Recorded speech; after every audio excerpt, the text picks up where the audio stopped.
Parents of teenagers. Parents of teenagers come to me I have my son, he just doesn't listen to me anymore. Can you talk to him? Like I have some prescription drug that I carry with me that, or you know what it is? The son comes over, I'm going to be like, and all of a sudden, he'll be this amazing kid. But if you just talk to him, no. What if you talk to him? And where were you when there was time to talk to him? Let me tell you something I'm going to talk about parents first a little bit, then I'll talk about couples. And that's the only time we have. Two things. Two kinds of fundamental relationships. Your relationship with your children and your relationship with your spouse. So we'll talk about some very basic things in regards to both. When your children are when they're 5, 6, 7, 2, 3, 4, you know what the most important thing is? I have 5 of those, I could tell you. The most important thing to them is your approval. They want to make you proud, man. They want to show you what they did. I'll be on an important work phone call.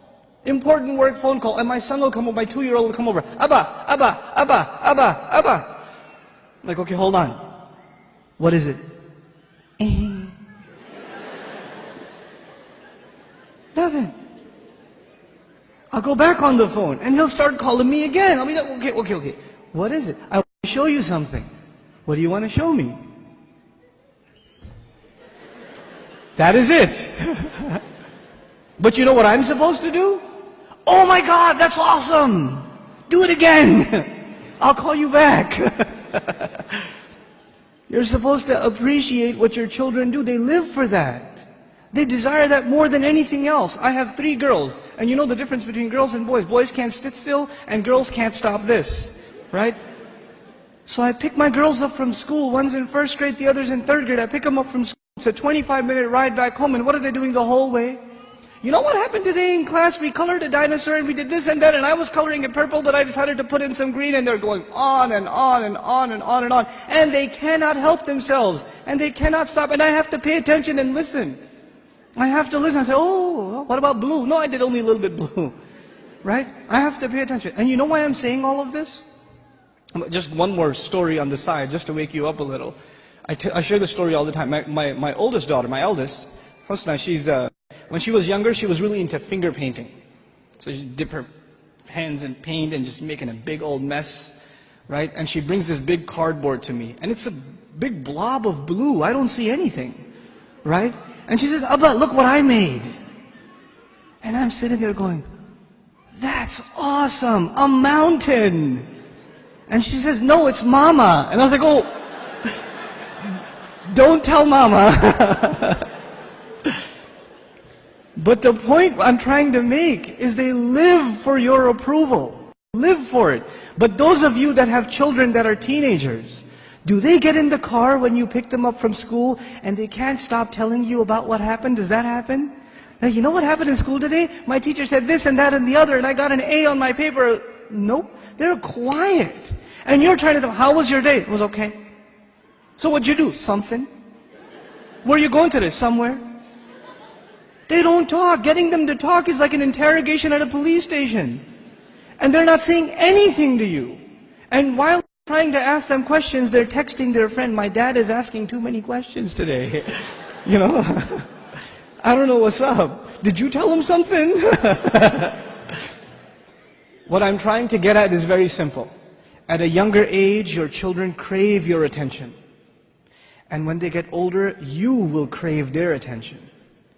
But if you don't give them attention when they're tiny, when they come to you with their toys and you say, go in your room, I'm watching the news. The game is on, could you take him please? Come on, I had a long day at work, I don't want to deal with this right now.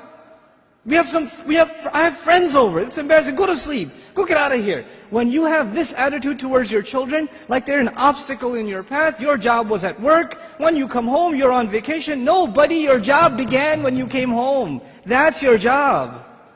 What you did over there is just to fulfill your real job at home. Be a father. I'm talking to the men here. Be a father. Spend time with your children.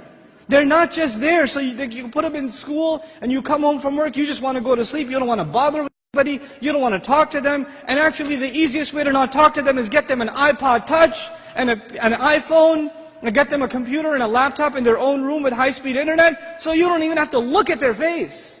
They could just be in their room all day Facebooking, finding themselves a new set of parents online. Seriously. Be a father, be a mother. Don't replace your motherhood and your fatherhood with these things, because if you do, when they become independent, you know what happens to most parents? To most of you, your children, they only see you as a bunch of dollar signs walking around. And the only time they come and talk to you, Dad, can I have $5? Actually, nobody asks for $5 anymore, right? It's 20s nowadays. And I know youth, they haven't seen money that small. They don't know fives. Can I have $20? Can I go to the mall? Can you drop me off? Can I go over to my friend's house? Can I do this? Can I do that? Can I do the other? When they want something, they come to you. Otherwise, you don't see them. And when they get to a certain age where they are old enough to make their own little bit of money, guess what? You're not going to see them at all. Because your cash register is no longer relevant. That's no longer relevant. If this is the relationship you are setting yourself up for, you're headed for destruction. We got to change this now. And the way to change it, and it's going to be hard for a lot of you to implement this, but we have to be friends with our children.